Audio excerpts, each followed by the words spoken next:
Arlene, how are you? My wife, Lisa. Hi. Wife of 40 years. 40 years. Best thing I ever did. She should be getting the award. I was offering it. He is my award.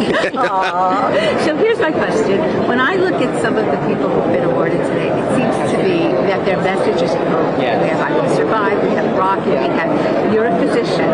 How does hope, how does inspiration, how does that fit into people's well-being, and what does it mean for that to be what is being rewarded here today? Arlene, what a beautiful question. Our biggest enemy in illness, but also in America, is nihilism.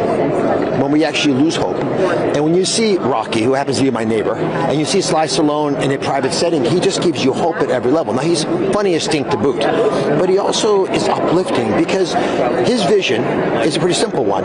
See what you want to do. There's a fine line between vision and hallucination. Others have to see the vision. In order to bring it to life, you have to work hard. And I think that's sort of the message. If we work our tails off and we have confidence in ourselves and that there is some destiny that we could all achieve, it gives you hope that you could do anything. If Sly Stallone can do what he's done, we can all be superstars. It's not because he's normal, it's that he normalizes success. We heard that from we had Gloria Gaynor with I Will Survive. Arturo Sandoval walked through here and talked about his Cuban childhood, and how, the U.S. gave him opportunities. What does it mean that the United States at the Kennedy Center is recognizing that? Well, Gloria Gaynor is a wonderful example.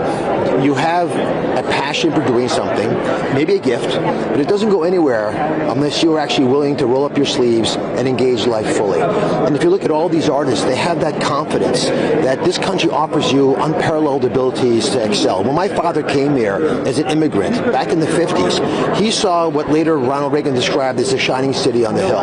That's ultimately what they're giving us. They're showing us that anybody can walk up to that hill and be recognized, in this case for their excellence, but by doing that, they're actually pulling us up too.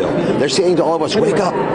You have destiny. You have opportunities. You're put on this earth for a reason. Live up to that.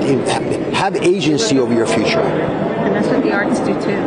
Well, the arts awaken you in many ways. And as a scientist, I'll say much of what's happened that's breakthrough in science first happened in art. Art opens our eyes, gives us epiphanies, awakens us to some deeper realities so that science can finally actually move in the right direction. It aims us. Dr. Oz, we'd love to ask you, since you're the head of CMS, what's happening with the Obamacare tax extension, premium subsidies? What do you want to see happen, and what are you hearing could be the end result? I want Congress to debate it robustly and come up with some ideas that we can all accept as Americans. And I'm hearing better and better ideas coming out of Senate and the Congress, so I'm excited about this week. I think some of those ideas will be recognized more publicly. God bless you. The vaccination changes, are you in favor of those? I'm supportive of kicking the tires. You know what do parents do? They put their kid in the car seat, but then they double check it's okay. It's not because they don't trust the seat belt or the car seat. They want to just make 100% sure. And what these experts told us is hepatitis B vaccine works and it's very effective.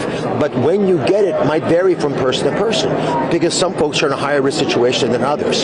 So I thought it was wonderful that they allowed there be a shared responsibility between doctors and patients to make the decision. My job is to pay for it. And loud and clear, no matter what you decide, we're going to pay for it. All right.